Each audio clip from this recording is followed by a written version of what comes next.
Hi, I'm Trisha Morris from Club Scrap, and last month on the 50s Kitchen blog hop, I introduced a project that holds my cards that I make every month with the Club stamp collection, and I thought it might be helpful to create a little video for you, and this month I'm going to do the Botanicals collection. Let's make this together.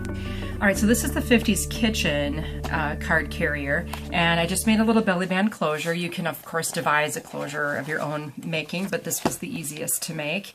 And then on the inside there are two pockets that are basically mirrors of each other, and the openings of the pockets actually face the spine of the carrier, and that holds everything in place during transit. And I believe I've got, I think, 13 cards and envelopes in each, in the entire carrier, so about 7 on each side, and it seems to fit perfectly for my Club stamp cards. Now, 50s Kitchen one was adorable, but oh my goodness, this Botanicals one is just so sweet. On the spine, of course, I have them numbered now, so this is my second one, and I made the belly band with the wooden bird embellishment, and then it opens up to reveal the 14 cards and envelopes made with the Botanicals Club Stamp Kit. Now, if you're not a member of Club Stamp, I actually provide all the trimming instructions, and you receive the stamps as well and the papers to create the cards. So it's really a fun club option if you love to stamp. And then this little guy is a fun thing to make over and over again to store those stamped cards. Now we're going to begin by learning how to make these angled pockets, and then I'll show you how to put the whole thing together into the little card carrier. So let's get started. The first thing you're going to need are 2 sheets of 6 3/4 by 12-inch papers. I've already gone ahead and trimmed those from the pink print that was included in the Club Scrap Botanicals collection. I'm going to score them differently though. So the first one will be scored at 1, 5 3/4, 6 3/4, and 11 1/2. Okay, now the other sheet will be scored similarly, but not the same because these mirror each other, so you just got to pay attention when you're doing this. The first score on the second piece is at 1/2 inch, and then 5 1/4, 6 1/4, and 11. All right, now that we've got our scores, we can do a little bit of cutting and, oh, I'm sorry, we have to do one other score line, apologies. We take the direction we scored it in, just rotate it 1 turn to the right, or you would go clockwise and score at 1 inch. I forgot to do the bases of these pages. And again, at 1 inch. Okay, now we're ready for some trimming and cutting. Now I've gone ahead and printed the trimming instructions from the blog, which I will share again here. And I have a diagram for you that you'll need to follow, but sometimes it helps just to have someone walk you through it. So the first thing I'm going to do is take a scissors and turn over to the plain side of the paper so I can see the score lines a little bit better. And right where there's a score line, I'm going to, within that 1 inch scored area, I'm going to make a little dart. So the tip of the scissor blade will stop when it reaches the intersecting score lines. And just go on right through here. And you'll make these cuts on both pieces of your scored paper. All right. Now the next thing we need to do is ensure we have the right paper in front of us because, again, it's a mirror. So as I'm working here, on my left, I've got the 1 inch scored area on this side and a 1/2 inch scored area on this side, and that's going to match my diagram for the pieces that will be removed. So from the 1 inch piece, the 1 inch scored area, I'm going to measure 4 inches down from the top edge and make a mark.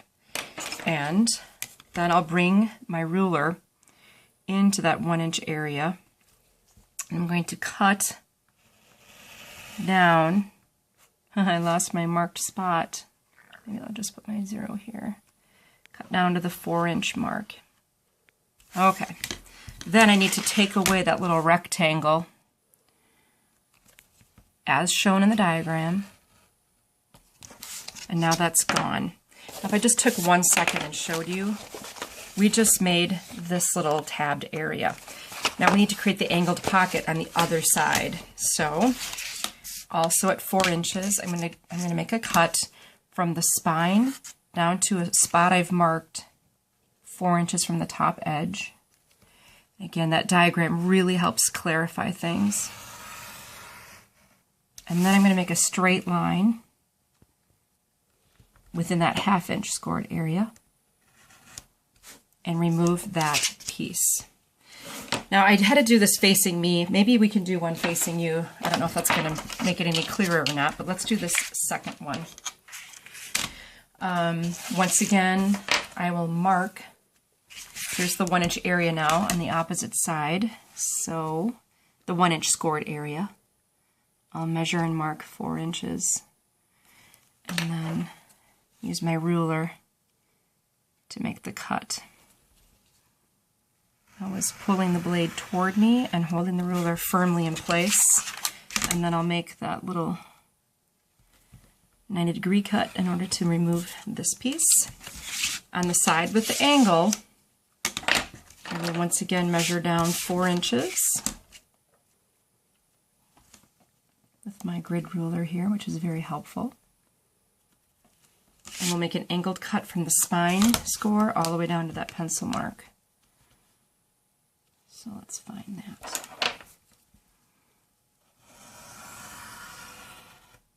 And then we just got to make that 90-degree angle again to make that angled piece go away. So now when I bring these two together, they're exactly mirrors of each other. Next thing we're going to do is make the outside cover. To make the outside cover, you'll need a sheet of paper that measures 5 7/8 by 12. And I trimmed this from the Botanicals 12 by 12 cream print, or yellow print, I guess. And I've taken my ruler and a pencil and measured in from the left edge to 4 7/8 for the first score line and 7 1/8 for the second score line. The reason I had to measure and mark this and I couldn't use the base of my score board is because I don't have those exact scoring dimensions on my board. So I'm going to take my marked line and just plop it any old groove on the board and just bring it straight down. And then here's my other little pencil mark there. That's it. That's all that's needed to make the outside cover.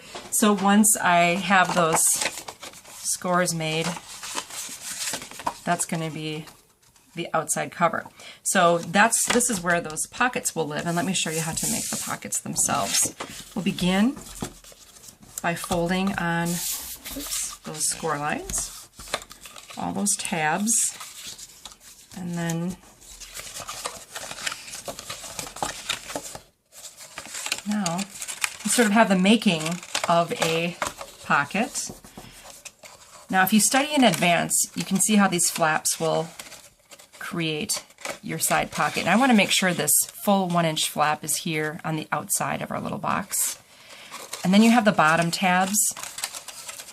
So you just want to make sure everything kind of tucks in so that when you seal it, it's going to look really nice, finished. So study that in advance. And then I'll just use my ATG. You could also use bookbinding glue. And we need a little bit on this outside tab here as well. Okay. So now I can just tuck everything in, remembering that I want these tabs kind of all hidden. Everything's got to go in its proper order. I'm going to tuck in my short tabs first. And there is one of my pockets. You repeat the same process on the other one, making sure that that 1 inch tab is on the outside front. Now with your little boxes made and you have your cover, make sure you know which way you want it to be up on the cover. In my case, it really doesn't matter. I'm just going to go back in with some more ATG adhesive. My comb is your favorite. Now, when we place these pockets, we want to make sure they're kind of lined up along that bottom edge. The paper is pretty close. And what's going to happen that I like about this is it makes a double thickness of paper here. So I kind of like the strengthening property of laminating the papers together to make a nice, strong box, considering we're not making this with bookboard or anything. Now, earlier I did trim a little piece for the spine to cover that as well, because it's just going to add strength to our card carrier. And then for the outside, you can simply add nested panels on the outside cover, the outside spine, and then I'll cover my little crinkle project there with another nested panel. All of these paper panels just simply add strength and decorative elements to your case.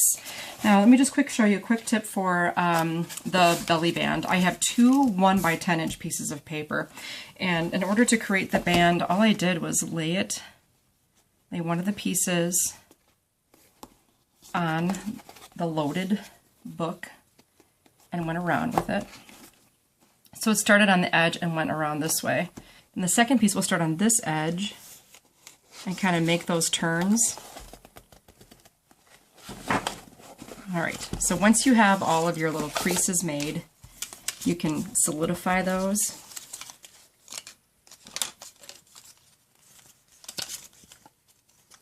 And then those two long strips, remember, those will get stuck together. And then these other tabs will meet at the front.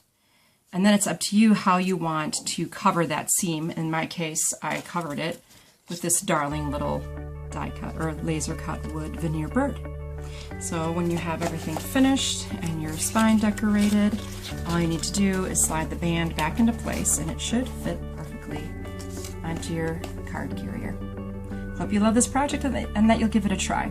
If you're not already a member of Club Scrap, join us anytime. We'd be happy to have you.